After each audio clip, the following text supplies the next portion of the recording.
This is the Growth and Value Podcast, empowering and inspiring stock investors, helping you take control and make a difference with your investment dollars. Looking for quality stock tips? Well, we may or may not be talking about Apple. We may or may not be talking about Google. We may or may not be talking about Disney. However, since we use our proprietary algorithms to screen, analyze, and rank over 6,000 stocks every week, we will be talking about timely investment opportunities.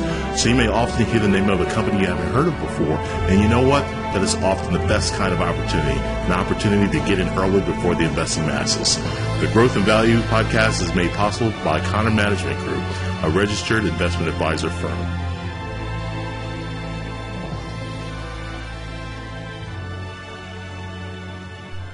Hi everyone, it's Matthew Connor with Connor Management Group, and this week we're going to look at the best dividend stock to buy right now.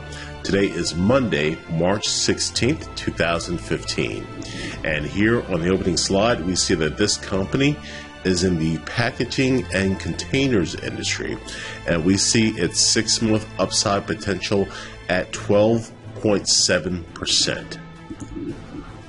On to the next slide. And this is a name we think should be pretty familiar to most people. And the name of the company is called Tupperware Brands. That's right, Tupperware. Their ticker symbol is TUP, and the industry that they are in is packaging and containers. And once again, we see the company's 6-month upside potential at 12.7%, along with a very healthy dividend, which we'll get to shortly. On to the quick facts slide. Here's a business summary description for Tupperware. Tupperware Brands Corporation operates as a direct-to-consumer marketer of various products across a range of brands and categories worldwide.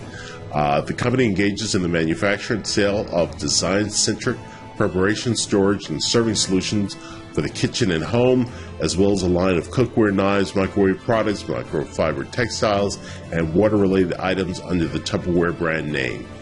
It also manufactures and distributes skin and hair care products, cosmetics, bath and body care, toiletries, fragrances, jewelry, and nutritional products under the Armand Dupree, Avroy Schlein, Beauty Control, Fuller, NutriCure, Nutriments, and Nuvo brands. The website is www.tupperwarebrands.com. That's TUPPERWARE brands.com. The company is headquartered in Orlando, Florida, and the company was founded in 1946. The number of employees for Tupperware stands at 13,100. On to the products and services slide. What we have here are a few excerpts from a January 2015 investor presentation. And the most interesting thing about Tupperware is that this is a very international brand. It turns out that only 23% of Tupperware's brands in the fourth quarter, which is pretty representative for the year, only about 23% of their sales were from North America, 14% from South America, 29% from Europe, and 34% from the Asia Pacific. So investing in Tupperware is really an investment in an international, primarily emerging market investment. So case in point, also from the presentation, we have an excerpt that shows the unit sales over where they're selling over $100 million in sales. They're selling over $200 million in sales in Brazil, and also as well over $100 million in sales in China. Now, what's special about Brazil is that for the past year, their sales have increased 43%, and in China, over the past year, the sales have increased 20%. Now, while they had extraordinary growth in those regions, they've had modest growth elsewhere, but actually outside of the U.S., on average, they had 6% sales growth, and that's 6% sales growth in local currency. However, as you've heard, quite a few companies have been suffering from foreign currency exchange with a strong dollar, and Tupperware has been no exception. So while their sales have been up in local currency, on a net basis, earnings have come down a bit over the past year. But so also, just so you know, being thorough, in North America, the sales have pulled back 1% over the past fourth quarter. So Tupperware is an international brand. They have strong, on the slide, you have the map showing that they have strong and growing sales in South America, Brazil, and Argentina. They sell in China and India. They have already highlighted how they have a strong presence in Europe, and they also sell in Russia as well. On to the metrics slide. So the annual revenue over the last 12 months for Tupperware Brands was $2.6 billion. The net income was $214 million over the last 12 months, and the cash from operations was $282 million. The operating margins for 2014 were 17.0%, and they're expected to be 17.5% for 2015. On to the valuation metrics. The trailing PE ratio for Tupperware right now stands at 15.8, and the forward PE ratio stands at 12.5. So with that relationship, that shows that analysts do expect our earnings to increase over the next 12 months, despite the challenges they had over the past year. The PEG ratio is at 1.1, which is good to see. It's not too rich. And the price to sales ratio is also not too rich at 1.3. The price to book ratio, which we have from Yahoo Finance, is extraordinarily high at 17.6. I don't know if that's a typo or something else is going on that we're just not considering. But the enterprise value to EBITDA ratio stands at 9.3. Additionally, though, the dividend yield, which is one of the reasons why this selection came up strong for us, stands at 4.1%. So, as we'll get to, they have a very strong balance sheet, and they should have no problem paying their dividend whatsoever over the next year. Now, 4.1% is a lot higher than the corporate average of around 2%. And the average dividend payout ratio for the last 3 years for Tupperware is averaged at 50%. Onto the price chart for Tupperware. What we see is that over the past year, the stock has pulled back 19% over the past year. The stock at the beginning of, say, around 6 months ago, back before July of 2014, the stock hovered around the $84 level, and then it started to experience a strong pullback around 10%, and further pullback some more to the $64 level around October. And the reason for those pullbacks was that Tupperware had issued lowered expectations of earnings for the year. So, people heard they were going to earn it less than they expected, so the stock sold off. So right now the stock is around the $67 level. On to the why now, the bull rationale for Tupperware. And this is a different sort of case. The reason why we are bullish on Tupperware actually is because of near future valuation metrics. The company seems to be somewhat fairly valued right now, but it does have a strong balance sheet, and it will be paying a 4.1% dividend based on today's purchase price, and with expected earnings to grow, the valuation metric will come down a bit, or is projected to come down a bit, which means upward pressure for the stock price. Now, additionally, the other reason for upward pressure on the stock is that the company historically does very strong buybacks of their stock, and that's expected to continue over the next year. So when you have fewer shares outstanding, that leverages the price of the stock to go up. So the main reasons for our reasons for Tupperware, in addition to its healthy dividend, is a low valuation metric in the near future, and additionally, buybacks of its stock we see is putting upward pressure on the stock price. Onto the summary slide. The financial statement quality of Tupperware, we consider it to be excellent. I mean, the net profit over, for 2014, it was around $200 million, and the debt they have due over the next 5 years is $295 million.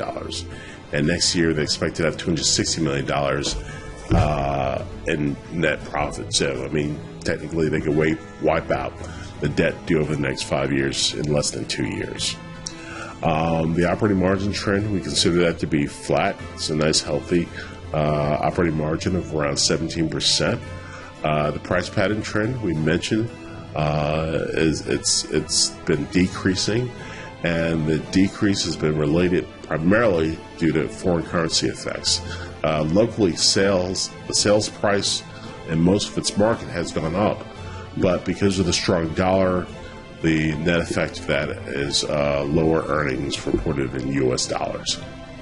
The overall market, we feel, is fairly valued, so our market outlook is kind of a flat, neutral view. The recent closing price for Tupperware was $66.46, and our 6-month price target for the company is at $73.56, and that gives a 6-month upside potential for Tupperware of 12.7%. So for all of these reasons, coupled with its 4.1% dividend, we believe that Tupperware Brands is the best dividend stock to buy right now. We hope you found this presentation helpful, and we'll talk to you again soon. Take care. Bye.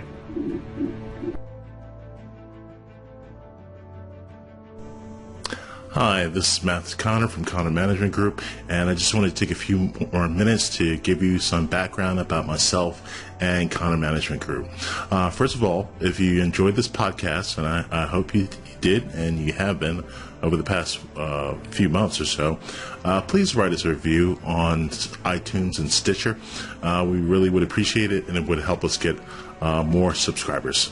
So that's something we'd appreciate. So for the podcasters out there, please go to Stitcher or iTunes, and for you guys on YouTube, I'd appreciate a thumbs up and like, as well as just becoming a subscriber to the CMG Stock Picks channel. All right, well, that's what I wanted to say with regard to the podcast and YouTubers. Hey, try to be efficient. But I wanted to share a little bit about myself. Basically, I've been told from some friends and listeners that know me that I could enlighten my audience with a little bit more about myself. So I'm not all that comfortable with telling about myself. I really kind of want you to enjoy the content. But for those of you that have an interest, this is why the stuff is all the way at the end. So, okay. My name is George Mathis Connor. My background is that I have a bachelor's in mechanical engineering from a place called Rensselaer Polytechnic Institute, engineering school in upstate New York.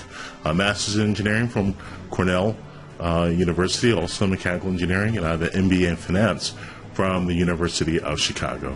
So hey, that takes care of my educational background. Basically, bottom line is to see, I did a lot of schooling. What my career experience has been to date. I started out my career as an engineer, did a few years of that. Worked on a lot of cool landmark renovation buildings in New York City for a few years. One of the most high-profile ones was my company or I should say the company I worked for, was part of the renovation team of Grand Central Terminal. So for those of you that passed through there, I've spent a number of years in and out of every cranny of that building and facility. I also worked as a banker in New York after I got my MBA. And basically, I worked on financing a lot of large-scale infrastructure projects, mostly power plants, but I worked on some basketball arenas as well, and some chemical plants, and even some coal mines. I've been deep down in the ground a number of times in my career. Additionally, let's see, after that, started working on the investment side of developing power plants, and particularly I spent most of my career with a company called Enron and another company called GDF Suez, where I worked on the development of power projects where where I acted as a equity investor for whether we were going to build them or buy them or sell them. And after GDF Suez, I am now an investment manager, and basically, I've been studying deals over the years, learning to build complex financial statements, always evaluating them, the cash flows, and making sure that these things will be profitable. And investing in the stock market was always a hobby of mine that I took more and more serious over the years. So after a bunch of time, I just, I'm really going to go after this. And so I spent maybe about, say, 3 years actually working on the development of some proprietary algorithms. I was just convinced that with my mathematics and computer background, coupled with all these financing deals, of which I became very good in with accounting and finance, I thought that I could at least find one way of consistently finding stock opportunities. So it was the development of these proprietary algorithms and me having some success with them that led me to the development of Content Management Group and the development of all of these videos and podcasts you've been seeing and hearing. And, I am pretty happy with these algorithms. Basically, they review, analyze, and rank over 6,000 stocks every week. They're pretty comprehensive and pretty thorough. The algorithms use fundamental technical analysis and also consider some macro level measures. And another thing that's pretty unique is that these algorithms estimate future stock prices with specific time horizons. I haven't seen too many people on the web that will give you a potential stock price, say consistently say this is what we expect the price to be in 6 months, or this is the price that we expect there to be in 12 months. And I think for most of the videos and podcasts that I produce, you've always heard me give a potential stock price going 12 months out. The premium subscribers actually give them a stock price for the top stock prices for 6 months out. So that's about what I have to say about the algorithms. Additionally, about Content Management Group, primary offering of CMG LLC is that we are a managed account service. And basically, a managed account, for those of you who don't know, is basically a more hands-on, customized way of investing for the long term. It's basically a complement or a supplement to 401k or IRA and it has more benefits. And basically, you probably haven't heard of these as much or over the years because they've just become a lot more available to middle-class investors. And that's primarily because of advances in software for being able to handle many clients and move them in and out of custom portfolios and options. So if you want to know more about our managed account business, please go to ConnorMG.com. That's www.connormg.com, or you could go to our website and you can see a presentation that compares Content Management Group side by side with other managed account providers. E-Trade provides managed account service, Fidelity does, a lot of other mainstream firms. And like we said, basically now that the technology is advanced with software, it's a lot easier to manage. So basically, as with E-Trades, the minimum size of account we open, say $25,000. And, while as I'd say 10 years ago or more, minimum account size was probably $500,000. So there are a lot of changes, and you'll be hearing more and more about this account service, as time goes by. Additionally, let's see. Additionally, you can get to know us through our social media footprint. Basically, we have a presence on all the major websites for your convenience. And there you can get a lot more articles and hear about different points of view on things going on in the market. So we have a presence on Twitter, Google Plus, and Facebook, as well as LinkedIn also.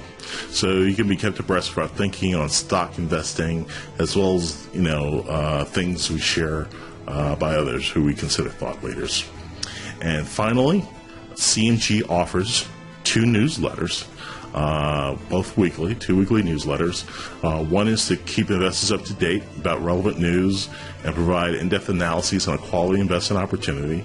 And those opportunities are consistent with the free weekly podcasts and videos.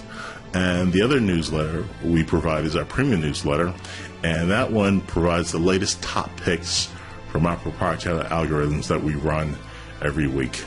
So, feel free to go to cmgstockpicks.com, and you can go there to subscribe to the newsletters. And if you go to the website, you can also view this deck and or any of the decks going forward, and there'll be a link there to everything I've just talked about. Basically, everything from the podcast to the newsletter to the presentations about our managed account service. So, hope this was helpful. Nice overview. Hope it didn't bore you. You can listen to this a couple times. That's why I put this at the end of the stock presentation. And I'll talk to you soon. Take care. Bye.